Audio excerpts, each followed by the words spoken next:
How many times has this happened to you? You think you found the perfect parking spot, but it turns out to be right in front of a fire hydrant. Well, it doesn't have to be a problem anymore.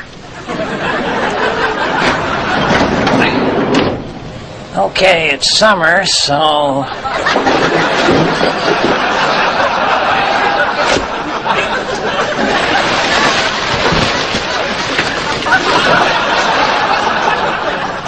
There's the one.